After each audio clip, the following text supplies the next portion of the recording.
Au nom du Père et du Fils et du Saint-Esprit, ainsi soit-il. Je vous le disais il y a quelques instants, ce deuxième dimanche après Pâques, dimanche du bon pasteur, appelé ainsi en raison de l'Évangile et même d'ailleurs de l'Épître, le bon pasteur qui n'est autre que notre Seigneur Jésus-Christ. Ce dimanche est consacré spécialement à la prière pour les vocations sacerdotales, les vocations religieuses. Évidemment, je vous parlerai plutôt, puisque je suis religieux, avant même d'être prêtre, je vous parlerai plutôt de la vocation religieuse. À propos de la vocation, il y a des plaintes déjà sur le manque de vocation, n'est-ce pas? Et au travers de ces plaintes, une recherche de responsables. Qui est responsable de ce manque de vocation? Alors, je ne prendrai pas les choses selon cet aspect-là. Pour quelle raison? Parce que c'est une maladie actuelle de chercher des responsables à tout. Et c'est une mauvaise chose. Pourquoi? Parce que c'est un point de vue qui est assez subjectif. Au lieu de rechercher des causes, on recherche d'abord des responsables. La différence entre une causalité et une responsabilité, c'est que la responsabilité, c'est une causalité dans l'ordre moral. Et donc, quand on cherche une responsabilité, on cherche, c'est la faute à qui? Et souvent, pour quelle raison on recherche la faute d'un autre? Justement parce qu'on ne veut pas reconnaître soi-même ses propres fautes et ses propres responsabilités. Nous le voyons à travers toutes les catastrophes. On accuse le maire, le promoteur immobilier, on les condamne, etc. Ils ont certainement une responsabilité, mais celui qui s'installe dans un endroit, il doit quand même réfléchir, quand vous emménagez, est-ce que ma maison n'est pas dans une zone inondable? Donc la personne elle-même aussi est responsable. Mais c'est toujours facile de se dédouaner sur les autres. On cherchera les causes, parce que cela est plus objectif et parce que on ne va pas mettre en cause tel ou tel. On pourrait dire, nommer des responsables comme ça, des responsabilités. Par exemple, responsabilité de parents dans la vocation de leurs enfants, responsabilité bonne ou mauvaise d'ailleurs, bonne en les disposant par une bonne éducation, par le goût de la prière, le goût du sacrifice, de l'effort. Là, c'est une bonne responsabilité. Ou une mauvaise responsabilité, par exemple, des parents qui ont des préoccupations trop mondaines pour leurs enfants, qui les invitent avant tout à se faire une place dans le monde, au lieu de leur faire penser à l'éternité et au fait que on doit réfléchir d'abord à un état de vie avant de réfléchir même à une profession. Responsabilité des fidèles également. Chacun d'entre vous, chacun d'entre nous, toutes les personnes qui critiquent trop facilement leurs prêtres religieux, même religieuses, ont une responsabilité. Pour quelle raison? Parce que vous croyez que ça va inviter les jeunes gens à se consacrer à Dieu si on critique tout le temps les prêtres ceci, le prêtre cela, etc. Non. Qui aime être critiqué sans arrêt? Qui aime être en lumière et à chaque fois qu'il fait quelque chose, on le critique, que ce soit d'un côté ou de l'autre. Donc, ce n'est pas non plus une bonne attitude, évidemment. Bon, ce sont des exemples. Je ne vais pas pointer du doigt l'un ou l'autre. C'est pas ce qui m'intéresse. Ce qui m'intéresse, c'est d'abord les causes. Pourquoi ce manque de vocation? Pourquoi? Principalement, à mon avis, par méconnaissance de la vocation. Vous le savez, je vous le répète fréquemment. Les deux facultés de l'âme sont l'intelligence et la volonté. Et donc, si nous nous intéressons aux causes de manque de vocation, eh bien, il faudra s'interroger dans l'âme de celui qui pourrait, ou de celle qui pourrait recevoir, ou avoir reçu la vocation, c'est-à-dire l'appel de Dieu à la vie sacerdotale ou à la vie religieuse. Eh bien, il y a des obstacles qui vont se mettre dans l'intelligence, dans la volonté. Le premier obstacle dans l'intelligence, c'est l'ignorance, la méconnaissance. On ne sait pas finalement ce que c'est que la vocation. La vocation en général. On pense que la vocation, c'est réservé à un tout petit nombre de personnes avec des qualités exceptionnelles, etc.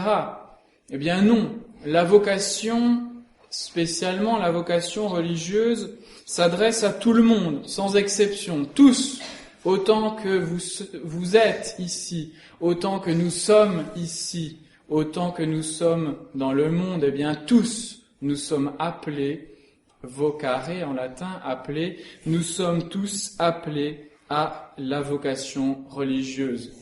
C'est ce qu'on appelle la vocation générale, c'est-à-dire les paroles de notre Seigneur qui invitent au conseil évangélique, pauvreté, chasteté, obéissance. Eh bien, ces paroles de notre Seigneur, à chaque fois qu'il invite quelqu'un au conseil évangélique, il dit omnis, c'est-à-dire toute personne quiconque. Donc, quiconque veut se consacrer à Dieu, eh bien, tout le monde, finalement, est appelé. Quiconque veut bien renoncer à ses biens terrestres, quiconque veut bien renoncer au mariage, quiconque veut bien renoncer à sa volonté propre par l'obéissance, eh bien, tout le monde, en fait, est appelé. Ça ne veut pas dire que tout le monde va répondre à cet appel. Ça ne veut pas dire que tout le monde recevra ce qu'on va appeler la vocation particulière, c'est-à-dire, est-ce que moi, je vais prendre en considération cette vocation générale? Mais si les chrétiens n'ont pas déjà ce sens, tout le monde, les parents spécialement, n'ont pas ce sens de la vocation générale, eh bien, évidemment, cela causera un obstacle de méconnaissance, d'ignorance dans leurs enfants, parce qu'on leur fait croire que l'état normal, eh bien, que la préoccupation première, c'est de trouver un emploi. Et non, la préoccupation première, ce n'est pas de procurer un emploi, de se procurer un emploi par les études, etc. La préoccupation première, évidemment, outre la vie éternelle, ça doit être celle de l'état de vie. Et il y en a deux d'états de vie, pas plus. Il y a l'état de vie religieux, qui peut inclure l'état de vie sacerdotal, parce que la vie sacerdotale est une forme de vie religieuse, pas avec les vœux pauvreté, chasteté, obéissance, au moins le vœu de chasteté, bien sûr, mais avec ce dont je parlerai, cette consécration à Dieu. Donc la vie finalement consacrée à Dieu, dans le sacerdoce ou dans la vie religieuse, et puis l'autre état de vie, c'est le mariage. Il n'y en a pas d'autre. Le célibat, en dehors de la vie consacrée à Dieu, je ne vais pas dire que ce n'est pas normal, mais c'est une exception, tout simplement. Il n'y a pas à juger tel ou tel, parce que selon les circonstances, et il y aura des célibataires, il n'y a aucune faute, etc., à être célibataire non consacré, heureusement. Et il peut y avoir des circonstances qui font que, pour pratiquer la charité envers les parents, pour d'autres raisons. Donc, il ne faut pas jeter la pierre comme le font certains, mais ce n'est pas un état de vie en soi, et ça reste une exception. Les états de vie, c'est le mariage, qui n'est pas une vocation, qui est un état de vie, et puis la vocation, qui est l'autre état de vie, la vocation, c'est-à-dire la consécration à Dieu dans le sacerdoce ou la vie religieuse. Ça, c'est la vocation générale. Tout le monde est appelé à la vie religieuse. Un certain nombre de personnes est appelé à la vie sacerdotale. C'est une vocation encore plus exceptionnelle. Déjà parce que les femmes sont exclues. C'est la volonté de notre Seigneur Jésus-Christ. Il l'a montré très précisément. C'est ainsi que l'Église l'a toujours entendu. Et parce que seulement un petit nombre de personnes va être consacré à Dieu dans le sacerdoce selon la volonté de l'Église. Et l'Église montre sa volonté quand elle choisit d'ordonner telle ou telle personne. Ça, c'est la vocation générale qui vaut pour la vocation religieuse. La vocation sacerdotale est une vocation très particulière. Passons maintenant à la vocation religieuse particulière, c'est-à-dire, chacun d'entre nous doit être amené à un moment de sa vie à se poser la question, est-ce que je suis appelé par le bon Dieu à une vie plus parfaite, à la vie religieuse, à la vie sacerdotale, les deux en même temps, ce qui est tout à fait possible, n'est-ce pas? On peut être religieux et prêtre. Et cette vocation particulière, là aussi, il y a des erreurs d'appréciation. La première erreur, c'est de penser, et la plus importante, je dirais, c'est de penser qu'il faut attendre une espèce de révélation divine qui vous dise à un moment donné, tu seras religieux. Une voix intérieure qui dise, tu seras prêtre, religieux, etc. Non, c'est un moyen pour le bon Dieu. Il y a des personnes à qui cela arrive. C'est tout à fait possible. Je le sais moi-même, personnellement, parce que ça s'est imposé à moi de cette manière. Mais, en général, ce n'est pas le cas. Ça peut être une attirance depuis l'enfance. On voit, par exemple, notre cher Père Verrier, notre fondateur, qui n'a jamais pensé être autre chose que prêtre. Il n'a jamais pensé faire autre chose dans sa vie que d'être prêtre. Et ça, c'est magnifique, évidemment, comme vocation. Finalement, il y a 1000 façons pour le bon Dieu de révéler à une âme qu'il la veut d'une manière particulière consacrée à son service. Ça peut être une attirance pour la perfection, ça peut être une attirance pour la perfection, bien sûr, surnaturelle, des vertus, ça peut être une attirance pour le chant, la beauté des offices religieux, ça peut être un amour de la pénitence, du sacrifice, etc. Ça peut être beaucoup de raisons différentes qui vont faire une vocation particulière. Évidemment, il faut surtout ne pas exclure cette question de la vocation, surtout de la part des jeunes gens et donc de la part des personnes qui ne sont pas engagées déjà dans les liens du mariage. Si vous excluez a priori, si vous ne vous posez même pas la question, c'est quand même problématique. Ça veut dire que vous ne considérez pas les paroles de notre Seigneur Jésus-Christ. Omnis qui reliquerit, domum vel fratres, aut sorores, aut patrem, aut matrem, aut uxorem. Tous ceux qui laissent leur père, leur mère, leurs frères, leurs sœurs, leurs biens, leurs champs, etc., pour me suivre, ceux-là auront le centuple et la vie éternelle. Voilà les paroles du bon Dieu de notre Seigneur Jésus-Christ. Autre méconnaissance, autre obstacle, ce ne sera plus de l'ignorance, parfois volontaire finalement, par rapport à la vocation en elle-même. Ce sera de l'ignorance, de la méconnaissance par rapport à la réalisation de cette vocation, par rapport finalement à la consécration religieuse, parce que je suis religieux, je vous parle spécialement de la vie religieuse. La vocation sacerdotale, comme je vous l'ai dit, est quelque chose de très spécial. Et donc, je parle de la vie religieuse. Il y a beaucoup de fausses idées sur la vie religieuse. Ces fausses idées, nous les voyons quand nous rencontrons des gens du monde, des personnes qui pratiquent un petit peu ou pas du tout, etc. La première question qu'il pose très souvent, c'est qu'est-ce que vous faites? Et quand il demande qu'est-ce que vous faites, il demande qu'est-ce que vous fabriquez en réalité. Est-ce que vous faites de la bière? Est-ce que vous faites du fromage? Est-ce que vous faites je ne sais trop quoi, n'est-ce pas? Mais c'est l'idée que les gens ont du moine, de la bière et du fromage, principalement aujourd'hui, n'est-ce pas? Alors oui, les moines ont fait et font encore de la bière, du fromage, du vin, etc. Mais ce n'est pas la vocation, ce n'est pas la vie religieuse, ça. Même si on s'élève un peu plus haut, où on va dire, eh bien, la vie bénédictine en particulier, donc selon la règle de Saint Benoît, c'est ora et labora, prie et travail. Notez bien que ce n'est pas dans la règle de Saint Benoît. À aucun moment cet adage qu'on applique à la vie bénédictine n'est dans la règle de Saint Benoît.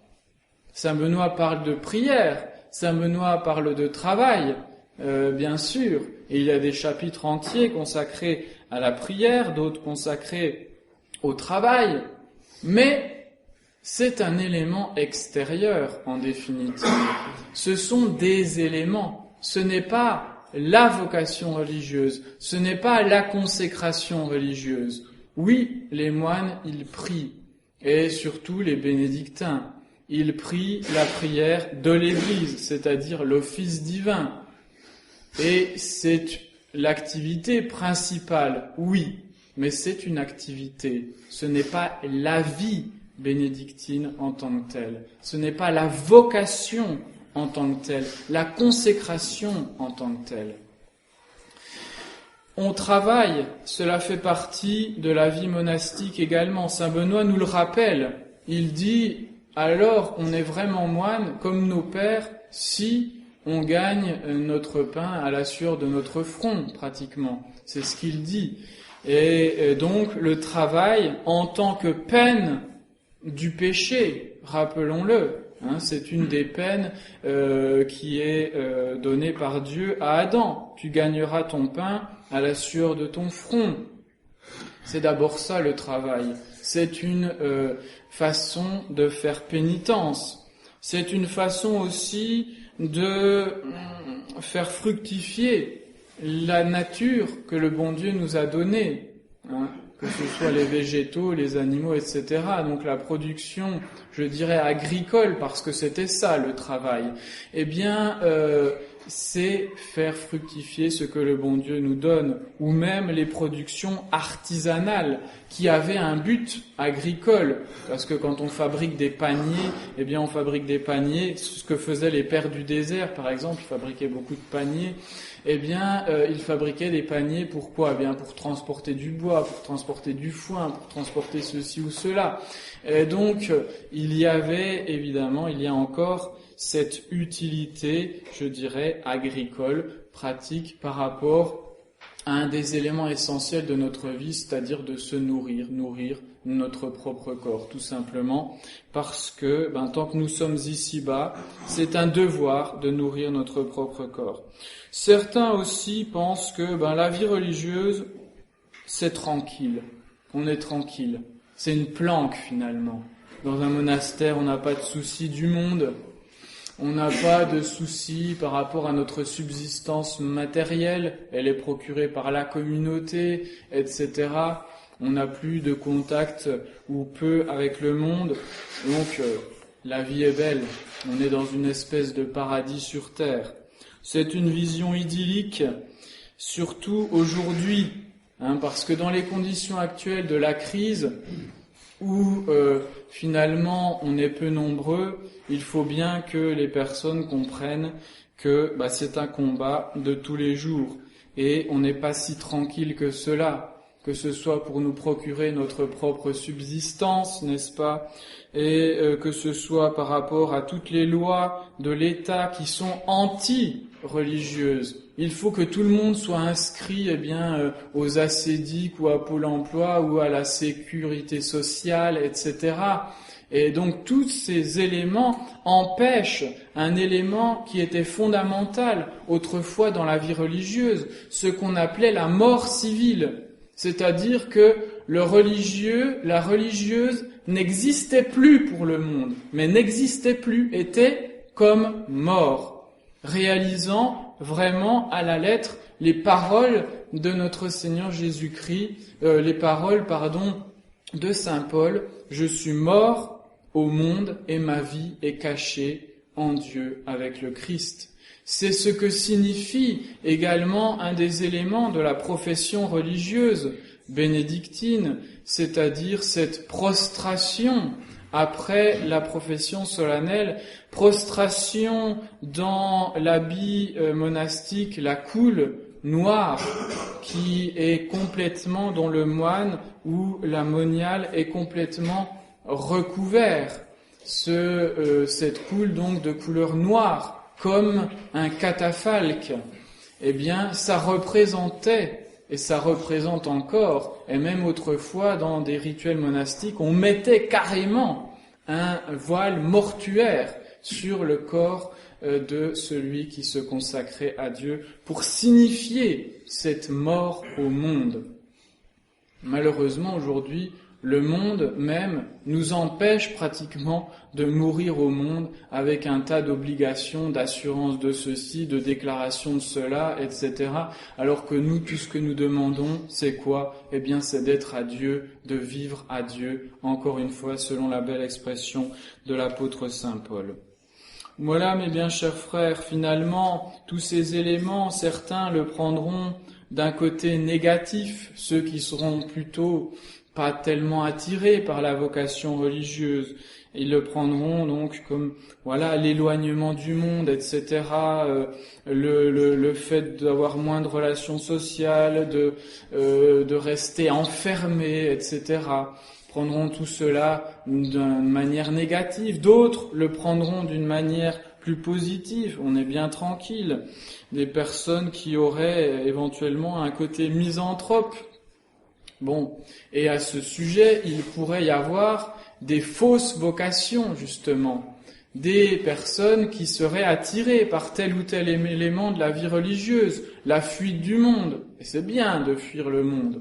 Mais si c'est d'une manière misanthrope, ce n'est pas la vocation religieuse. Parce que le religieux, la religieuse, se consacre à Dieu aussi pour prier pour le monde. C'est-à-dire pour qu'il se convertisse au bon Dieu. On quitte tout, mais c'est pour s'occuper du bon Dieu et à travers les prières, prier pour tout le monde, pour toute l'Église.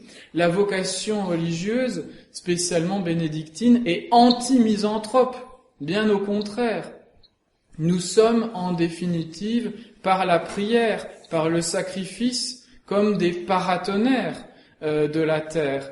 Des paratonnerres par rapport au bon Dieu, pour détourner des hommes les châtiments divins, pour sanctifier les âmes par l'obtention de grâce, parce que, je vous le rappelle, la conversion des âmes, elle s'obtient d'abord par la prière et par le sacrifice, pas par l'activisme, pas par les paroles.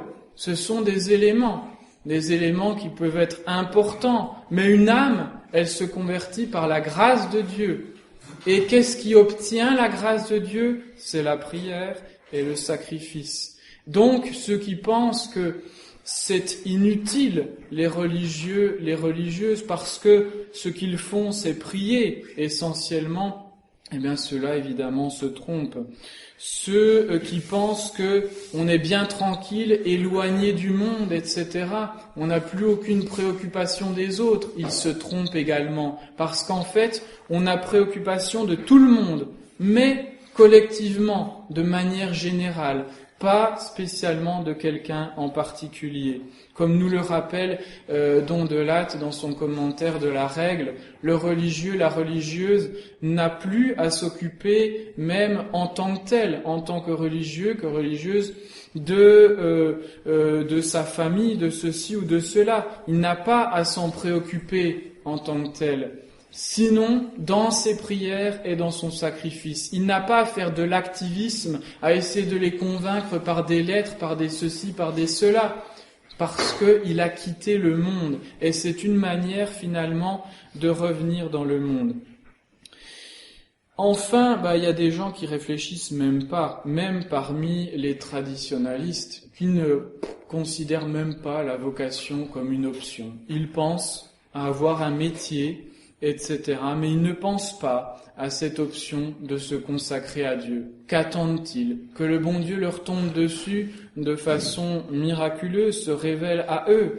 Mais ils ont une responsabilité. Chacun a la responsabilité de se demander, est-ce que le bon Dieu ne m'appellerait pas? Est-ce que ce ne serait pas mieux pour moi? Est-ce que ce ne serait pas mieux pour le monde, pour l'Église, de se consacrer à Dieu? Parce que on se plaint des maux de l'Église, on se plaint des maux dans le monde. Eh bien, il y a une solution, la consécration religieuse. Ça fait partie des solutions de la crise actuelle. Si je veux faire la synthèse de ce que je viens de dire, eh bien, cela correspondra à la question finalement de la volonté par rapport à la vocation. La volonté, eh bien, c'est de considérer convenablement ce qu'est la vocation religieuse. Ce qu'on demande finalement de celui qui penserait avoir la vocation, c'est justement cette volonté. Quel est finalement l'élément important dans la vocation religieuse pour celui qui frapperait à la porte du monastère? C'est la volonté. Pour la vie bénédictine, il n'est pas nécessaire d'avoir une santé extraordinaire. Il n'y a pas de pénitence exceptionnelle. Mais il y a cette pénitence de tous les jours. Il y a le fait de devoir finalement répéter toujours la même chose, les mêmes prières, etc. Il y a la vie commune, il y a l'obéissance, il y a tous ces poids, évidemment, parce que ce sont réellement des poids. Il y a la règle. Alors, celui qui frappe, qu'est-ce qu'il doit avoir? Il doit avoir la volonté. La volonté de quoi? Eh bien, la volonté de se consacrer à Dieu. Et puis c'est tout. Celui qui a la volonté d'être parfait pour lui-même, celui qui a la volonté d'être tranquille, eh bien, cela ou autre volonté, je dirais secondaire, de fabriquer du fromage, de la bière ou autre chose, eh bien, ceux-là, ils n'ont pas d'abord la volonté de se consacrer à Dieu et à Dieu uniquement. Et c'est ça l'essentiel dans la vocation religieuse, c'est de se consacrer au bon Dieu, d'être au bon Dieu, de vivre à Dieu, une fois de plus, selon l'expression de l'apôtre saint Paul. Comme le dit Don de Latte, nous autres, bénédictins, nous ne sommes que religieux. Nous sommes à Dieu pour être à Dieu uniquement. Il n'y a pas d'autre élément dans notre vie, d'éléments, je veux dire, essentiels. Il y aura des éléments accidentels, par exemple de la part de prêtres bénédictins, un apostolat nécessaire aujourd'hui, mais accidentel.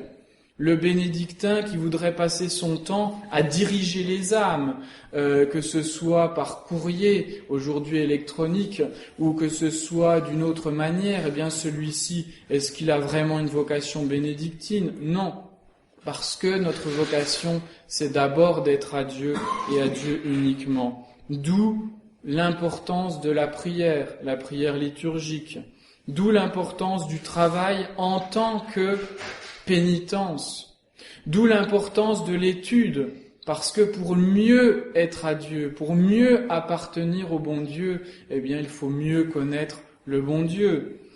Cette consécration, c'est aussi une consécration au sein d'une communauté dans la vie bénédictine, au sein d'un bien commun qui dépasse l'individu. ce que le monde actuel a beaucoup de mal à comprendre, où on ne parle même plus de bien commun. Aujourd'hui, on parle d'intérêt général. L'intérêt général étant la somme de tous les intérêts particuliers. D'où ces manifestations des lycéens, des étudiants, des chômeurs, des ceci, des cela, contre de nouvelles lois sur le travail.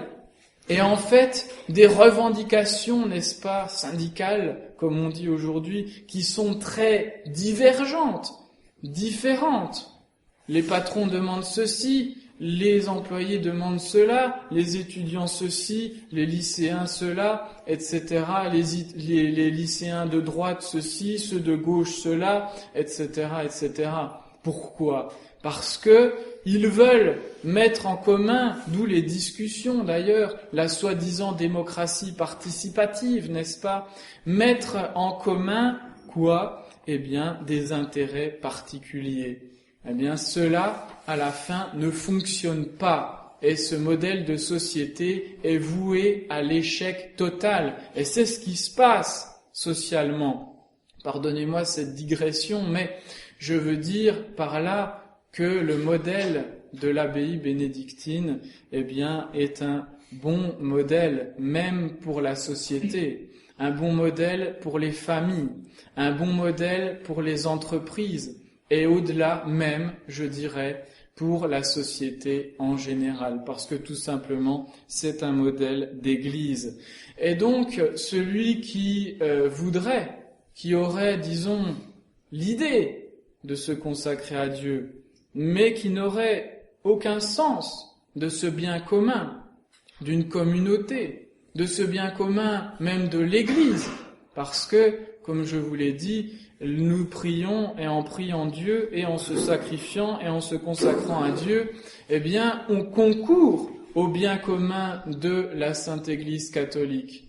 Il n'y a pas besoin de s'activer par des conférences, par ceci, par cela, qui peuvent être utiles et même nécessaires pour certaines âmes, mais l'essentiel pour la restauration de l'Église, c'est la prière et le sacrifice.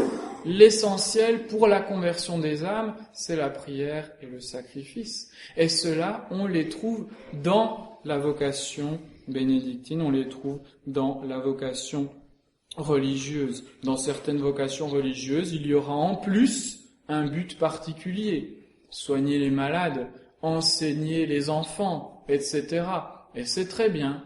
Eh bien, nous, bénédictins, nous ne sommes que religieux, et c'est très bien aussi. Et l'Église a fonctionné pendant des siècles avec juste ce modèle monastique de vie contemplative qui n'a jamais rechigné à essayer de convertir les païens. Combien de martyrs bénédictins nous pouvons compter, combien de prédicateurs comme les saints Boniface, etc. Eh bien, combien de grands enseignants, docteurs de l'Église, Saint Bède le Vénérable, étudiant même des choses comme l'astronomie, la physique, les mathématiques, pas seulement les choses d'ailleurs spirituelles, de grands génies comme Saint Anselme, de grands auteurs mystiques comme Saint Bernard, bénédictins, cisterciens, mais les cisterciens sont bénédictins, etc. Tous ces génies, qu'est-ce qu'ils ont en commun ? Ils ont cette consécration à Dieu. Et donc, celui qui veut être moine, il doit vouloir d'abord et avant tout se consacrer à Dieu, pas à lui-même. Voilà pourquoi on exclut tel ou tel candidat. Voilà pourquoi on va dire à tel ou tel « Non, franchement, vous n'êtes pas fait pour la vie religieuse. » Parce que, premièrement, ce que vous recherchez, en définitive, ce n'est pas Dieu, c'est vous-même. Et vous recherchez Dieu pour vous-même. Et ça, ce n'est pas une intention qui est pure. Voilà, mes bien chers frères, en résumé, on peut parler très longuement sur d'autres éléments de la vie monastique, de la vie religieuse, de la vocation sacerdotale. L'élément je reprends, n'est-ce pas, sur la vie en commun, la vie en communauté, la volonté, eh bien, de chercher un bien commun. C'est important non seulement pour les religieux, pour les personnes qui voudraient frapper à notre porte, ici ou même dans une autre communauté religieuse, c'est de penser, eh bien, qu'ils vont procurer un bien commun, et à travers le fait de procurer le bien commun, ça implique un renoncement à soi-même. Pour qu'il y ait paix dans la communauté, il faut renoncer à soi-même. Pour qu'une communauté fonctionne, il faut renoncer à soi-même. Et je dirais que cela s'adresse même aux fidèles aujourd'hui. Il faut renoncer à soi-même pour suivre le bien commun. Il faut renoncer à ses susceptibilités. Il faut renoncer à une partie de ses biens, parce que il faut quand même que, d'un point de vue matériel, cela tourne. Pour les fidèles, c'est une partie. Pour le religieux, la religieuse, c'est se donner entièrement, totalement, ne rien se réserver à soi-même, tout simplement, mais tout donner au bien de la communauté. Et cela n'est pas facile dans un monde où chacun est entraîné une fois de plus non seulement à chercher son intérêt particulier, mais à chercher son intérêt particulier d'une façon très très matérielle, c'est-à-dire dans les biens matériels. Eh bien, la vie religieuse s'oppose à cela. Donc, ça nous fait une cause de plus, n'est-ce pas, la mentalité du monde, bien évidemment, qui est extrêmement opposée à la consécration religieuse. Donc, considérer ces choses, considérer l'utilité, la grandeur, la nécessité de la vocation religieuse, pas seulement de la vocation sacerdotale, parce que la vocation sacerdotale, vous comprenez que c'est nécessaire, vous comprenez qu'il vous faut des prêtres pour avoir les sacrements, mais est-ce que vous comprenez bien qu'il vous faut des religieux ou des religieuses? Certains comprendront, oui, il nous faut des religieux et des religieuses pour faire l'école, il nous faut des religieux et des religieuses pour soigner les malades, pour accueillir les personnes âgées, etc. Mais qui est-ce qui pense qu'il nous faut des religieux et des religieuses juste pour prier Dieu, juste pour se sacrifier, pour vivre une vie de mort au monde? Qui est-ce qui pense vraiment à cela, à ce détachement total? Eh bien, peu de monde. Parce que le monde actuel est utilitariste, parce que le monde actuel est finalisé à soi-même, parce qu'on va dire, oui, c'est nécessaire les prêtres pour les sacrements, c'est nécessaire des religieux, des religieuses pour enseigner les enfants, etc. Mais que ce soit l'enseignement des enfants, le fait de soigner les malades, d'aider les personnes âgées, les pauvres, le fait de donner les sacrements, mais ça n'a qu'un seul but, c'est pas les âmes en tant que telles. Le but, c'est Dieu en tant que tel. Les sacrements sont faits pour conduire les âmes à Dieu, parce que les âmes sont faites pour Dieu. Et c'est ça l'exemple que donne au monde notre vie religieuse. C'est ça l'exemple que donne aux fidèles notre vie religieuse. C'est de montrer que tous, autant que nous sommes, nous n'avons qu'un seul but, nous n'avons qu'une seule fin, et cette fin, c'est Dieu. C'est de montrer que les sacrements ne sont pas finalisés d'abord à l'homme, les sacrements sont finalisés à Dieu. L'éducation n'est pas finalisée à l'homme, mais finalisée à Dieu, parce que nous sommes tous finalisés au bon Dieu. Donc, mes bien chers frères, priez, oui, pour les vocations, mais ne priez pas pour les vocations pour vous-même. Priez pour les vocations pour le monde, pour l'Église, et priez pour les vocations, eh bien, tout simplement pour ce qui est le but propre de notre vie à tous et le but propre de la vie bénédictine, c'est-à-dire la gloire de Dieu. Au nom du Père et du Fils et du Saint-Esprit, ainsi soit-il.